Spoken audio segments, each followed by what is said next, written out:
Hello, everyone, and welcome to another episode of TED Excellence, the show in which I discover things that seem pretty obvious to me, but apparently they're mysteries to be delved into. And I come to you live from my Corona bunker on the moon with Dogcat Fox, a Pepperjack, and all of you. Hello, everyone. Welcome to Thursday. I don't know. Let's see. What have I used in the past? Tempestuous, terrifying, tumultuous Thursday. Hope everyone's doing well. We are back once again into the breach of TEDx.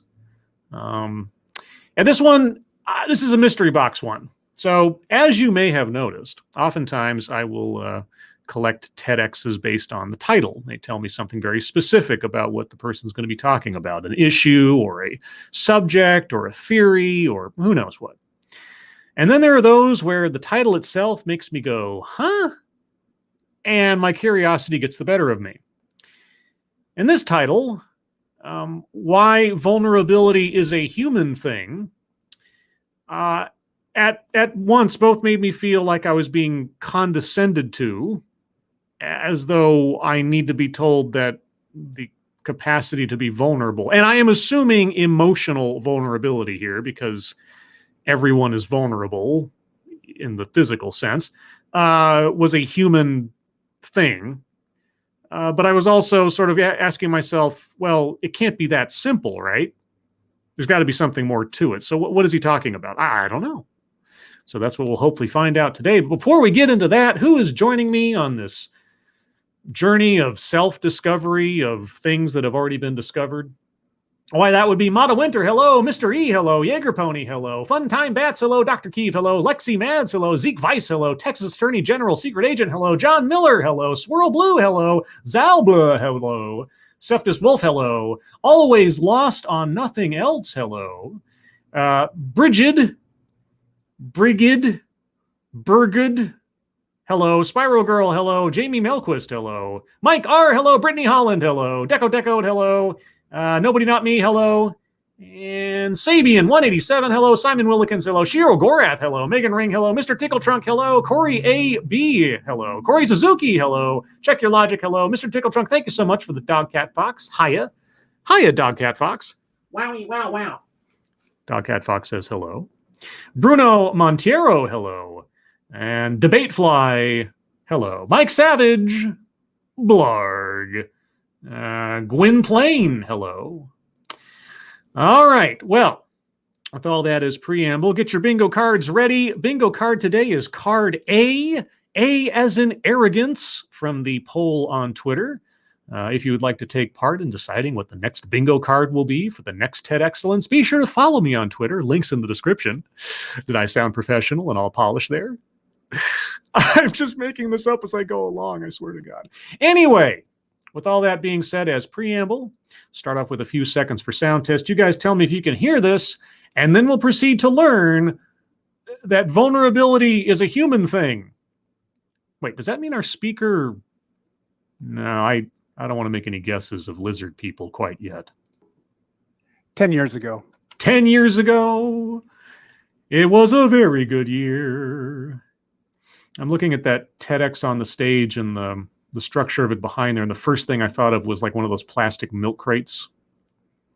That's where my mind went. Let's see, how's that sound? Sounds good, says Mike R. Very jazzy tone, Scribe. Hey, I'm a lounge singer. Oh, and Erica Grunstatter, hello. All right, so 10 years ago... I was Fun Guy Die. You were Fun Guy Die. Okay, this guy's name is Die. Die Manuel. Okay, Fun Guy Die. So you were a mushroom? A pretty all right guy. Knew how to laugh, how to love, how to live.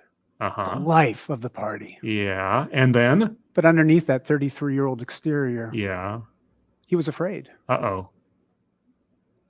I was afraid. You?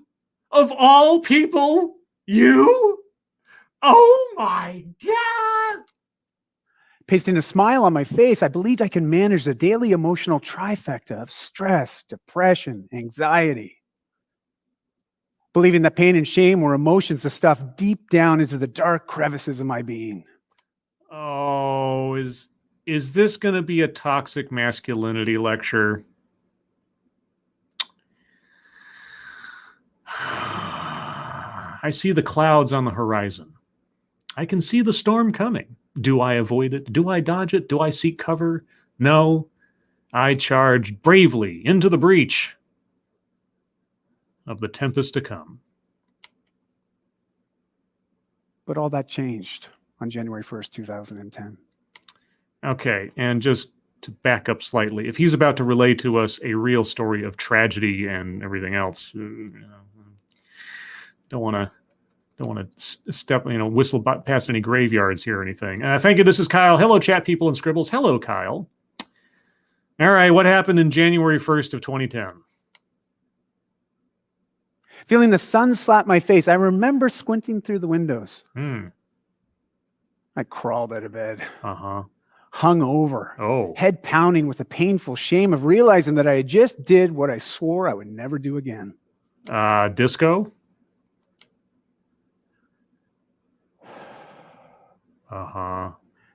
Dramatic pausing for effect. If we still had that square on the bingo card, I'd be circling that right now.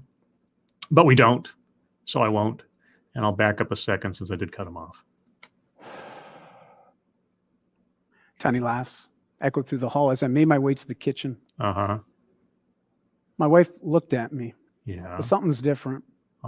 She's always been the person, when she looks at me, she sees the potential I can't see in myself. But not that morning.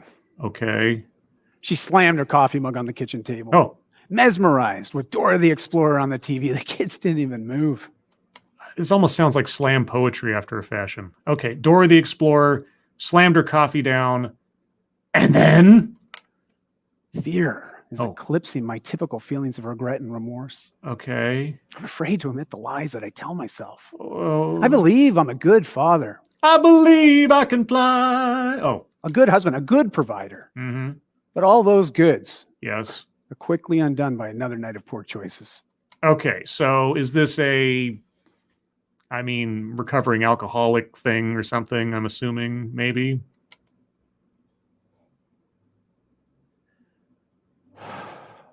Oh, come on. I'm seriously. Any day now. As far back as I can remember, I wanted to be a great man. As far back as I can remember, I always wanted to be a gangster. Oh, wait, that's a different thing. But truthfully, I just wanted to be a better one. Okay. The kind of man that does the right things, not because they're easy or hard, but because they're right. The kind of person that isn't afraid to stand behind their choices, actions, and beliefs. If I did enough great things, then I'd be a great man too. Right? Are you okay? You're dancing around whatever happened on the 1st of January 2010. Is there? Where are we going, dude? Right. In stressful situations, life was hard. Life is hard in stressful situations. I'm going to go to the bingo card real quick to make sure I haven't missed anything so far. Okay, collectivize his own demographic. Not yet, no. Systemic institutional, no. Equity, no. Childhood or family anecdote. Family anecdote, sitting around at the table, Dora the Explorer. So childhood, family anecdote, and free space are now on the board. Diversity inclusion, no. Plays victim, I'm not sure yet. Microaggressions, unconscious bias, no. Privilege, no. Contradicts own point or argument, don't even know what it is yet. Patriarchy, not yet, but I'm thinking maybe. Weightless example, no. Not yet anyway. Wage gap, no. Feminism, not yet. Marginalization, no. A list, not formally yet. I'm imagining we'll get there. White supremacy, no. Word salad, not yet. Self-vilification or wretchedness. Yeah, I'm going to circle that one already. And maybe it's well-deserved. Maybe it's one of those things where it's like, yeah, he was, et cetera, but all the same, he's doing it. Make something about race, sex, et cetera for no reason. No. Attempt to coin new buzzword, buzz phrase, not yet. Mind reading assumes motives, not yet. Benevolent condescension, like I say, the title, but the title's up in the air. Anecdote that probably never happened, haven't had any yet, and leaves out vital context. We'll see. All right, so far I have circled on the board childhood or family anecdote, free space, and self-vilification or wretchedness. Let me make sure I got my windows in the right spot so I don't click off the wrong thing. And here we go. But uncorking a bottle was always easy. Sitting across that kitchen table, Christy looked me in the eyes. And she broke the silence by asking me the most life-sobering of questions. Di, are you being the type of man you'd want your daughters to marry? Ooh, okay. Score 1 for Christy. That's a good question. It's like a song that gets stuck in your head. The question kept repeating over and over. Yeah. Am I being the type of man, the type of person, the type of human I'd want my daughters to marry? Okay. And just as a preamble, or maybe what's the word I'm looking for? Preemptive. That's what I was looking for. A preemptive move on my part. If this is actually one of those truly, this guy found the light, inspirational speech kind of things, by all means, great. I'm happy to have it. He still ends up on the bingo card, though. And push the button. Deep in my gut, below all that shame and pain, something is stirring. Okay. Bubbling up inside me was this deep desire to tell her everything that was alive and real for me in that moment. I released. You farted? Sorry. I know, serious moment. Sorry. Finally, I admitted to the lies that I had told myself. Finally, I allowed myself to be completely vulnerable with Christy. Okay. And in that moment, everything changed. All right. I told her about my fear of being a dad, about being judged by anyone and everyone, about the chronic pressure to put on a happy, confident face as I strive to be perfect. Okay. All right. I've heard of worse things in the world. In every area of my life. Yeah. She smiled with her eyes. She saw me. After a marriage of several years and at least 2 children, I would hope she saw you. The fact that you kept back your fears of being a dad from her up to this point is also kind of disturbing. But hey, people lie to each other every day.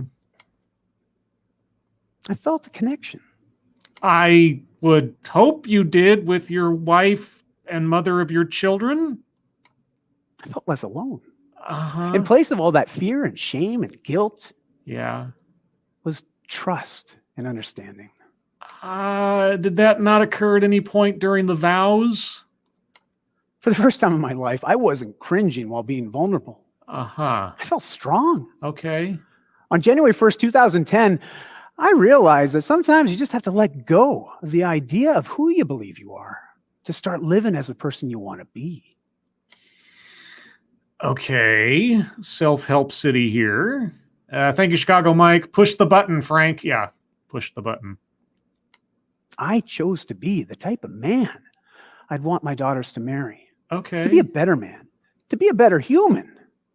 You chose to be, but only after you were called out for it. So it really wasn't entirely self-generated. You took responsibility for it, but you had to have it pointed out to you. So, but hey, it's a partnership. But let me be clear. Yeah. It was hard. I craved more in-depth, connected, and authentic conversations. This all sounds like a personal problem. I'm glad you found the light. Is this just, some sort of glorified confession statement for you, or is there somewhere we're going with this? And just because you had these problems, are you saying the rest of us need to hear your story because we do as well? Maybe? I don't know. Unsure of how to deal with my new sobriety and openness, friends, they stopped calling. Okay, sobriety. Whoa. Is that where this was? Because you didn't make that clear. You woke up on January 1st, conceivably after a New Year's Eve where you drank some, and your wife's critique of you in the morning that day started you on the road to sobriety. I mean, I can use context clues to make that inference, but you didn't actually say it, so I'm just making sure. Thank you, Chicago Mike. MST3K reference for those scoring from home. Yes, I understand. Yes, push the button, Frank. TV's Frank. Dr. Forrester. This strength in vulnerability came out of what I believed was a weakness. Uh-huh. Men being open and honest about their shortcomings, their mistakes, their limiting beliefs. That was never taught or role model by the men in my life. Whoa, whoa, whoa, whoa, whoa, whoa. Okay, collectivize his own demographic. You don't get to speak for men. Maybe the men in your life, possibly so, but not men writ large. Uh-huh. When my search for vulnerability for dummies returned 0 results on the Google, I realized the answer is not so simple. You went to the Google for vulnerability in adults for dummies. Sorry, vulnerability for dummies on the Google. Right. Thank you, John Miller. He is either the heaviest or lightest drunk of the world. It needs more context. Yeah. Okay. And, you know, this is one of those things, and we've seen them before, where someone has had a personal revelation and there's a sense of, I don't know, self-aggrandizement, maybe a little bit, that they've come to some realization that they assume everybody else hasn't. And truth be told, there are lots of people in the world like this guy. So he's not entirely off base necessarily, but it does come across as a little preachy. But I did see V-stitches for dummies and 98 million other search results for crocheting, clearly owning the internet. So did you take up cross stitch? So I continued my search for vulnerability resources for men. Really? That's what you did? How to be vulnerable. So your wife confronts you with a very, sick burn question. And then you just spill out to your wife all of your previous concerns and fears and everything else. But then you needed to look up vulnerability for men, even though it was obvious that at that moment, you possess the capacity to be vulnerable with your wife. So you had to what? Prove that it could exist in others or something? And men sharing their emotions, you couldn't find anything about that on the Google. Really? In 2010? Okay. When I came across a survey from the Movember Project, oh no. In it, they asked men to say, how many friends, if any, would they be willing to discuss a serious topic like worries about money, health, career? Uh-huh. Their findings show that 51% of men said 2 or fewer friends. What was the female result? I mean, presumably they asked women the same question to try to compare and contrast. But 1 in 8 said none. Uh-huh. I wanted more than 2. Are you a statistic now?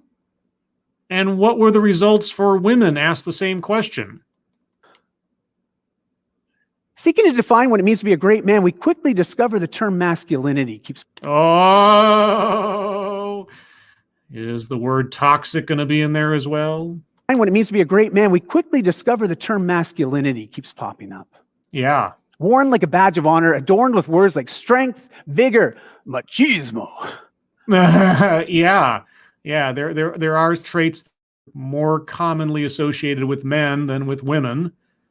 They're not exclusively possessed by men, but classically associated, yes.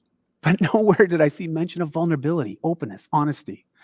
Whoa. Oh, okay. So men are classically dishonest. Is that it? Men are just liars out the gate. Is that it?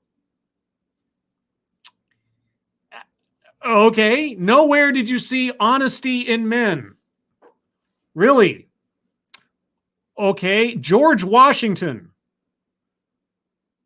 Abraham Lincoln, I shall not tell a lie, Honest Abe, etc., etc. No examples in history of men being honest or being held to account or held on high, I should say, for their integrity and virtue. Really? Really? X to doubt. But nowhere did I see mention of vulnerability, openness, honesty, or other terms I thought would be associated with being a great man. I don't think you were using the Google correctly. Alternatively, when I looked at femininity, words like gentleness, supportiveness, kindness. And that is applicable to every woman who has ever lived, has it? Yes. Okay. Well, he said femininity, not feminism. So I'll wait a minute or five. Again, all words I thought would be part of being a great man too. Oh, wow. And I guess you just don't have the capacity for that? And women don't have the capacity for elements that are classically associated with masculinity? And men are always dishonest, women are always gentle and kind? Okay. Really? All these terms, they're part of a single continuum. A human continuum. Really? Oh, these concepts and terms and phrases and words and language are part of a human continuum? You don't say. We're not humans being emotional. We're emotional human beings. Which begs the question, why did I choose to numb, to hide, to seek an escape from so many of the emotions that make up a part of my human experience? Well, it sounds like you've got a personal problem. And instead of going to the Google, you might have instead sought therapy. Feeling unequipped and unsure of my path, I desired a community, a fellowship of strong men coming together to share tough conversations. And so you found, let's see. I don't know. What's a good man organ? Oh, Oath Keepers. Was that the big religious like male organization or something? I think Drew W. didn't say women were honest. That's true. He didn't associate that word with women, did he? So men are inherently not honest and women are neutral on the subject, I guess? Or does every human being possess the capacity for all of those things or their exact opposites? I don't know. It might just be a human thing. While collectively challenging a more emotionally inclusive understanding of masculinity. Do you mean a more you understanding of masculinity? Because, it does vary a little bit person to person and culture to culture. But okay, you had this revelation, and so now you had to impart this onto others, or you had to find people of like mind. Okay. So what boys club did you form? I sought answers from outside my circles, which led me to my ultimate revelation. Wow.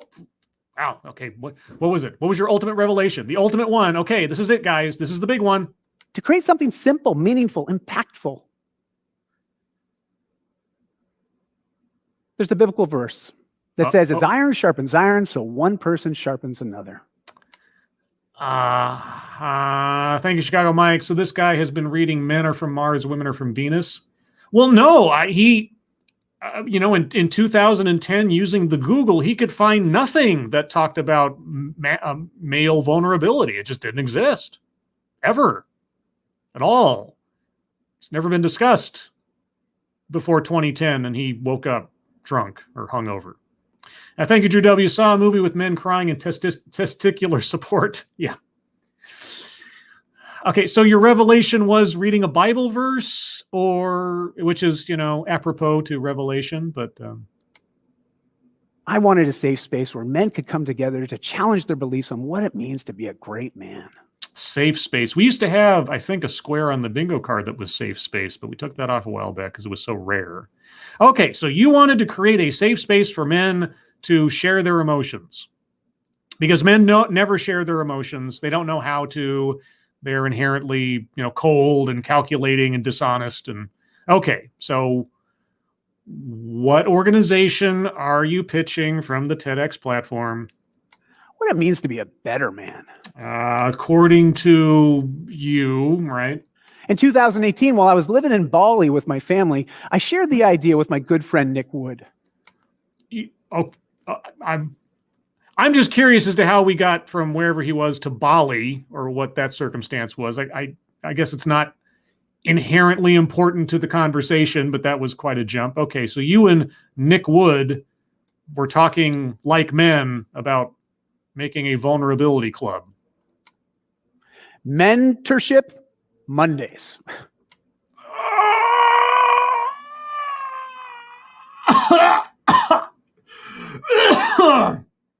Oh. Cryptic.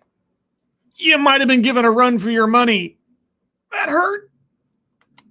A weekly gathering of men for dinner and conversation. No alcohol, no drugs, no drama. Yeah, because, most gatherings of men involve drugs, drama, and, alcohol maybe. No coaching or counseling allowed. No hidden prescriptive words of advice. What? No one needing to be fixed. What? No, wait.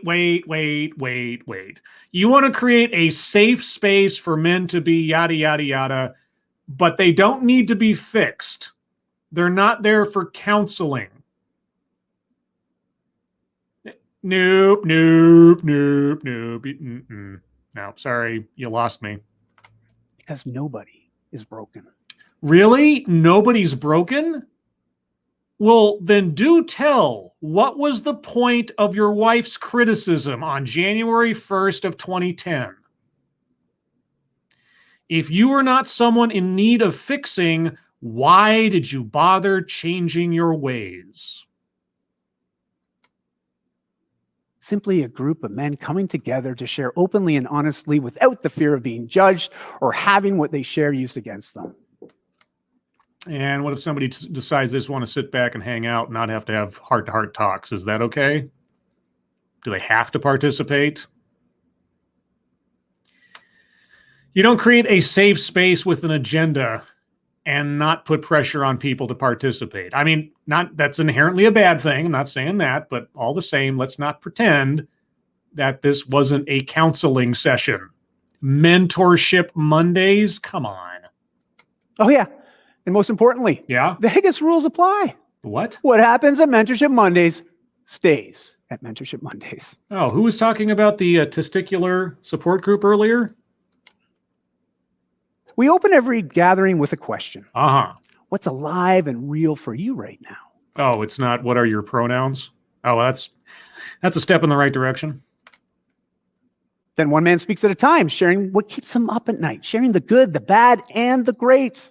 I know what keeps him up at night. It's called Viagra. Boom. Thank you, the gay rascal. So he invented the man cave. Something. A scanner definitely. Menopause Monday. Oh, boy. Okay, so you pass around the talking pillow. All right.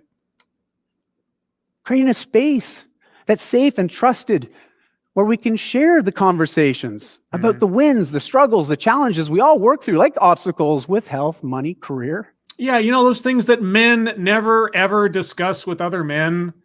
It just doesn't happen, where they'll stand around holding a beer, talking about the world and their lives and their problems, etc.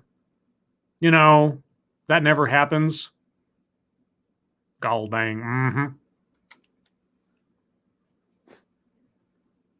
Uh-huh. Yeah. And along the way, something magical happens. Ooh, magical? Men come out of their shells. They become more like women. Is that the magic of transmogrification? We realize we're not so alone. Oh. Seems by practicing vulnerability, we can develop more empathy, understanding, and compassion. Which men don't possess in any way, shape, or form prior. No. Only now. Only now. Whether in person or online, we've seen over 500 men positively impacted through Mentorship Mondays. Oh. Okay. Mentorship Mondays, buzzword, buzz phrase. Yeah, I'm going to circle that one. I'm going to do it. It might be a brand name effectively, but I'm going to circle it. And a list. Yeah, he did list off those adjectives that described men and women in his mind. Sorry, I'm coming late to the game on these things. It's just occurring to me to look back to the bingo card because I've been so mesmerized by this. Men show up to the meetings filled with curiosity and a little bit of uncertainty. And then they wait. They wait for someone else to do the thing that's often the hardest to do. Yeah, because men aren't brave. Men never take the first step. Men never take the initiative. To go first. What's alive and real for you right now? Oh. Like popcorn. The first share happens. And then another, and another, and another. Your laughter is really fake. I know you're putting on a presentation, but it's not very convincing. Got to tell you. Thank you, Officer Buck. Hey, Snibbles and chat. Well, hi, Snuck. Officer Snuck. Fud Tussle. That's right. Happens. And then another, and another, and another. And another, and another, and you get a Cadillac, and you get a Cadillac, and you get a Cadillac. Each share building on the last, building trust, understanding, and connection among us. Yes. We often end our gatherings by asking a question. Oh. What's our biggest takeaways? Chinese food from down the street. Oh, wait, no, that's a different kind of takeaway.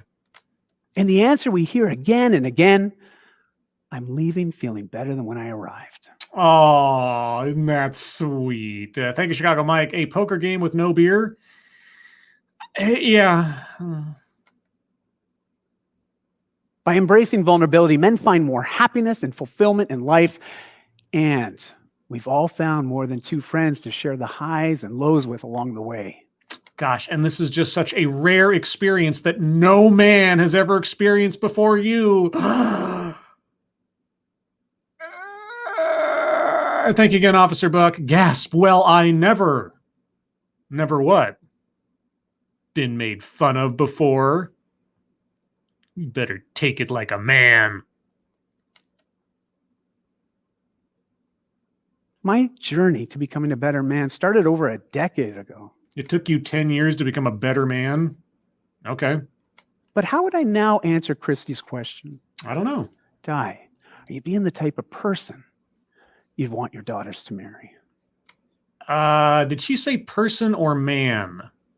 And isn't that homophobic? I can't remember now. Thank you, Juggernaut. I can't help but think this guy didn't have actual guy friends, just acquaintances. Good friends do this anyways, minus the branding and complications. Yeah, and I'll talk more about that after we're done with this. Thank you, John Miller. Why didn't he just go to AA? Not much of a quitter. I don't know. I mean, he talked about sobriety, but he didn't get specific about that aspect of his deal, which, I mean, he doesn't have to, but that was just kind of mentioned but not detailed. So yeah, I am. Okay. Vulnerability helped me get here. Well, maybe, or an overblown sense of self-importance, one of the two. Thank you, Drew W. I remember never saying a thing about my divorce. Okay. I've never had to deal with the divorce part. But okay. Yeah. I've come to realize that vulnerability isn't just a woman thing. Wow. It took you 10 years to figure that one out? What a weird growing up you must have had. Vulnerability isn't just a man thing. Yeah. He's going to say the thing. He's going to say the thing. Vulnerability is a human thing. Oh, he said the thing. He said the thing. He said the thing.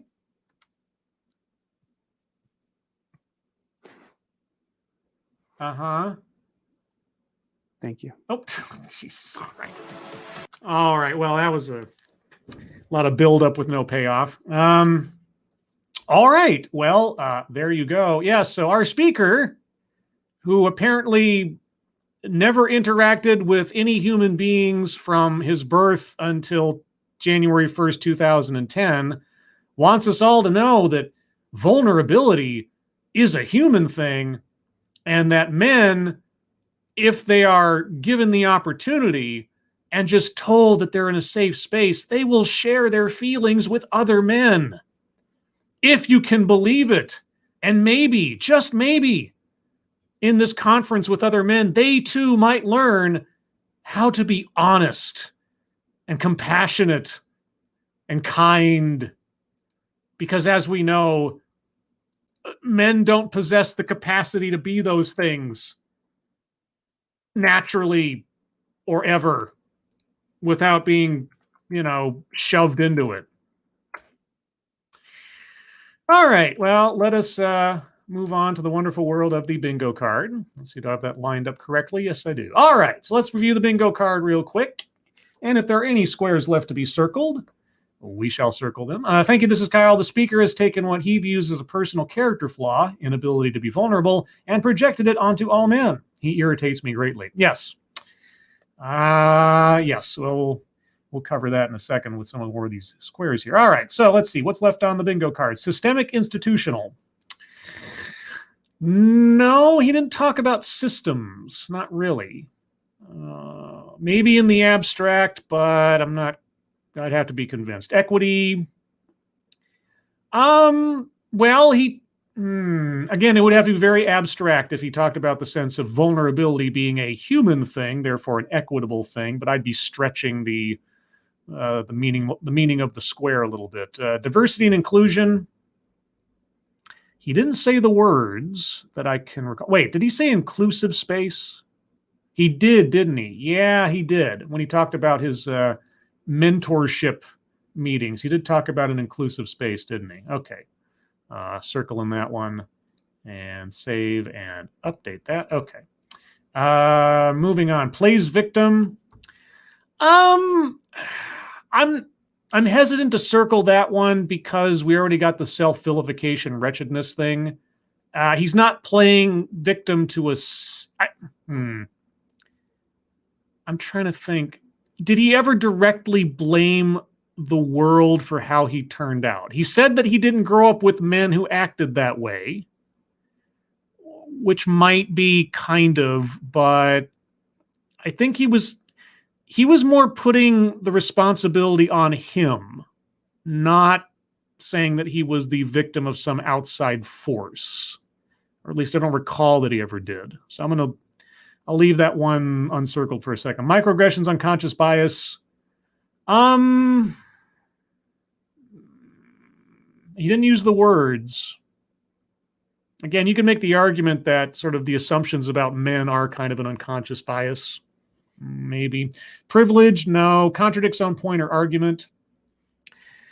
Yeah, his saying that his little mentorship Mondays weren't there for counseling and all that. Like, no, you wouldn't have these things unless you were there to fix people without the presupposition that men need help because they are broken, that they are ill after a fashion. So, yeah, no, I'm not going to give you that one.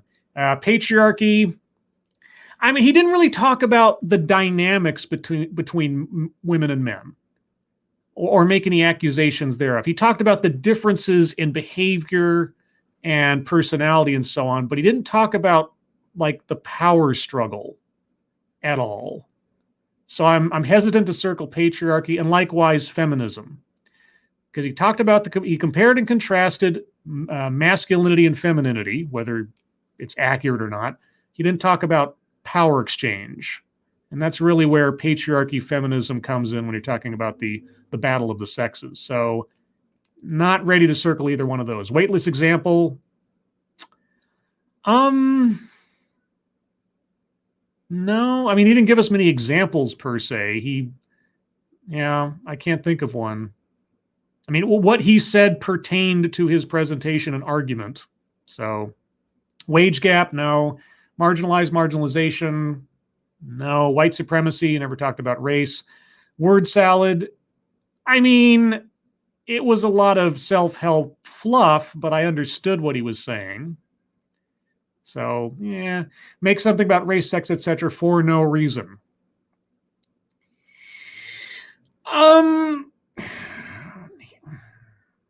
It's always that last clause there, for no reason. Nothing was a non sequitur that I can recall. Again, it might have been self-help fluff, but it wasn't irrelevant to the main thrust of the presentation that I can recall. Again, if you guys have arguments for squares to be circled, just hold on to them for a second. Mind reading assumes motives. Oh, yeah. All men are like this. Men need this. Men can do this. Oh, my gosh. Men are given the opportunity to do this. Otherwise, they wouldn't. Yada, yada, yada. Okay. Circling that one. And let's see. Benevolent condescension. Can you believe that vulnerability is a human thing? Did you know that? I just discovered that all by my lonesome. Well, golly. Yeah. Anecdote that probably never happened. The only anecdote he really gave was his wife's interaction with him. And it wasn't even an anecdote, but just that he talked to a friend that he named specifically for, I don't know why. But I can believe that his wife said that. I can believe that that was an actual exchange, because that sounds like something that a concerned wife would say to someone. And it was a pretty sick burn. So I'm hesitant to say that never happened. And it was the only anecdote out of the whole thing. So I'm willing to accept it. Leaves out vital context. Okay, vital context. I mean, he sidewise mentioned sobriety and so on, so I can assume that he had a drinking problem. Was that vital to his presentation that we know more about that? No, I don't think so. Or at least I'd argue that it's not important to the bulk of what he was saying, as he was talking about male behavior. He wasn't talking about addiction specifically. He wasn't talking about alcoholism specifically. Although I'm pretty sure he would have said that this alcoholism was an outgrowth of his problems with being a man. But at any rate, I can't really say that that was a necessary piece of information. Yeah, I'm trying to think if there's anything else. I can't at the moment. So, chat, that is where I'm at present with the bingo card. If you guys have arguments for squares to be circled, put them in the chat now. Be sure to tag me or tag my name in it so I can assess it one by one. And I'll try to remember to bring up the comments onto the screen as you put them up, which is harder to do when I'm actually watching the video. Let's see. The gay rascal. Sorry, let me get up here real quick. No, was that a question? Oh, okay. The StreamYard chat is a little goofy compared to everything else. I'm trying to find where people said things that they said. Let's see. Okay, gay rascal, Scribelight. I came in late. Did he mention his father or brother or male role models? He mentioned men in his life growing up abstractly, but he didn't go into any details about any specific people per se. At least I don't recall that he did. So I might be missing something there.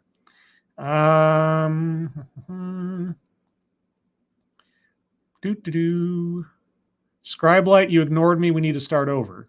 I didn't ignore you. I had to scroll up to find stuff. Okay, fine. Here. Well, he managed to demonize all men, and they need to be taught to be vulnerable. Feminist talking points. I despise feminists so much. I'm ashamed to be a part of the same biological sex. See, I don't inherently equate critiquing male behavior as feminism. There are some other elements he would have had to have brought up, or again, something about power dynamic. If he had brought up power dynamics between men and women and arguing this, that, and the other, then we could go to maybe patriarchy, then we could maybe go to feminism. But he never talked about power dynamics between the sexes, just differences between the sexes, even though they might have been off base in how he assessed things. So he never talked about power, just difference. So that's part of it. Let's see. Data Wasteland. Skyblight, did you mean to tag your name, Rob? Tag my name, Rob. Did you mean to tag your name, Rob? Oh. Took me a second. I have no idea what you're talking about. Let's see. I don't see any arguments for squares to be circled. I think we might have legitimately hit a wall here insofar as looking for a bingo. And this isn't a WTF, even though I think I saw someone mention that earlier. I understand what he's saying. I understand where he's coming from. I have heard similar things like this before. I just think it was a fairly unconvincing argument, like so many others that I've heard, where someone has a revelation, therefore they assume that everybody else has this problem, and therefore they have the answer. And I don't want to say that he was being insincere. Okay, and this is something that I want to clarify, and this happens with a lot of speakers. It's a hard journey for me to make to say that someone on a stage without evidence to the contrary is being intentionally insincere or manipulative or anything else. I can believe that this guy really did have a sort of self-revelation that he came to a crossroads and started making changes. And that his intentions, while very manufactured sounding, are not necessarily insidious or anything like that. However, he is a self-aggrandizing. He's assuming a lot of things and making sidewise accusations of people in general that are without basis, in my opinion. Let's see, Roger Reynolds. Did Scribe almost dox himself again? I have no idea what you're talking about. John Miller. I would argue that he made himself the victim in aggregate, especially how he said he could not find any support using only Google and context missing on his alcoholism. It made his, and then it gets cut off because I'm assuming he hit the character limit. Okay, I'll wait and see if I get he's made his anecdote useless. He didn't need to, okay, and this is just my argument in reply. He didn't need to specify his alcoholism when he was talking about abstracts the whole time. Emotion, masculinity, elements thereof. So alluding to his alcoholism or having a drinking problem, and then, the critique by his wife, I don't think the anecdote makes it, I don't think that makes the anecdote any less relevant or useless, because that was the starting point. As far as his story was concerned, his story in this instance started with that conversation with his wife. So that anecdote made sense and was relevant. Made himself the victim in aggregate. I would have needed to hear more from him about blaming society, like society made me this way or something, or something. I didn't really, he talked about, the men he grew up with did not act vulnerable. All right. Was he blaming them or just making an observation? I didn't hear anything where he was categorizing himself as a victim of society or a victim of expectation or something like that. Maybe it was sort of woven in there a little bit, but if you can give me an example of something he said where, beyond his own control and because something or someone else was forcing him to do so, therefore he acted this way. Okay, but I didn't really get that.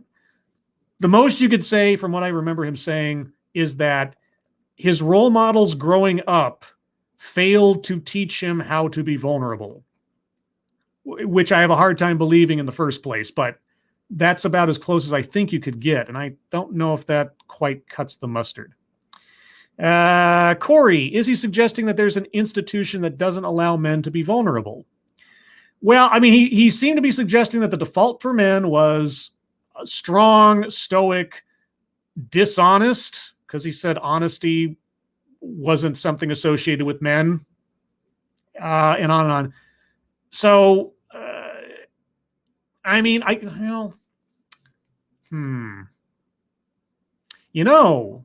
Corey, in the reverse, you may have just made the argument for plays victim. Because if society allowed men to be vulnerable, we wouldn't need Mentorship Mondays, would we? All right. You convinced me. You convinced me. I needed to come at it from a different angle, but you convinced me. So there you go. Thank you, Corey, and everybody else. Let's see. Lexi Mads, I think privilege is a stretch. It's just him creating a safe space for men and going on a journey of self-discovery. He doesn't say women's have privilege to be vulnerable and men can't be. Yeah, like I said, he did a compare and contrast between, the stereotypical male and female behaviors. He didn't talk about power dynamics. He didn't talk about men can do this and women can't do that, or vice versa.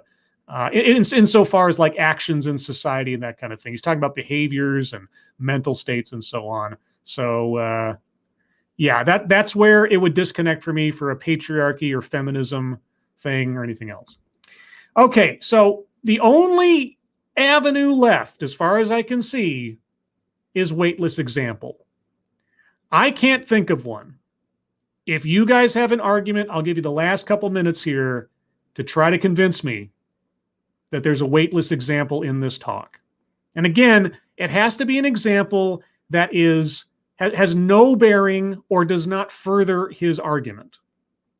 Right? It just comes out of nowhere and just doesn't have anything to it insofar as contributing to his presentation. It's not that it's an example you don't like or an example that you think is weak. It has to be one where it's like he brings up something and it's just doesn't do anything at all.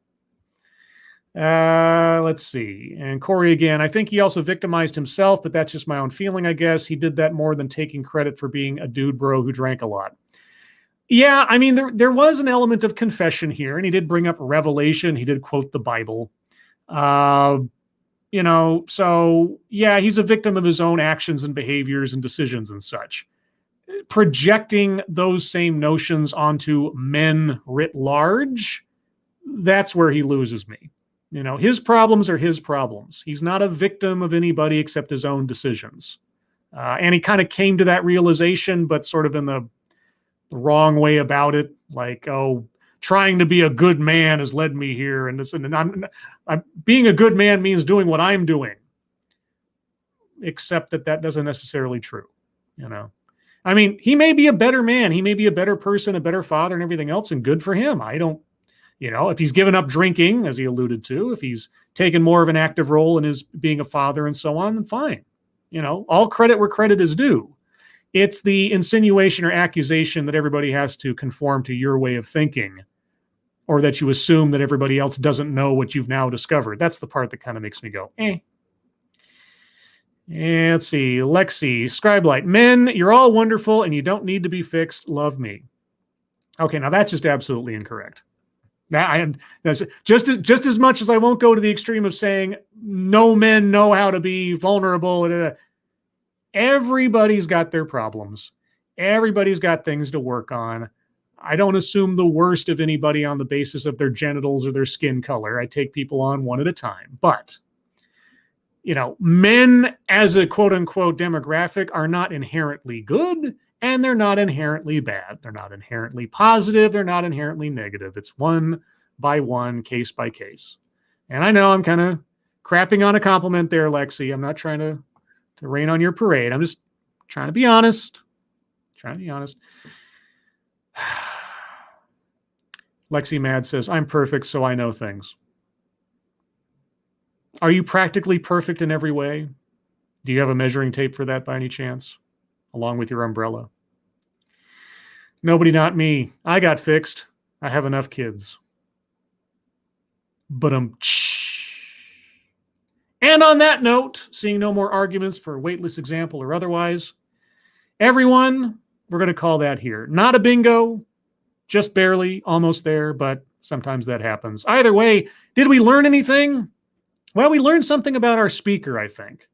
And in the sort of reverse of his proclamations, perhaps we've learned something about ourselves, or how not to assess ourselves versus the rest of the world, or vice versa. Either way, everyone, thank you so much for joining me for this one. I do appreciate it. I didn't know what to expect, and I guess I got what I expected, which was I didn't know.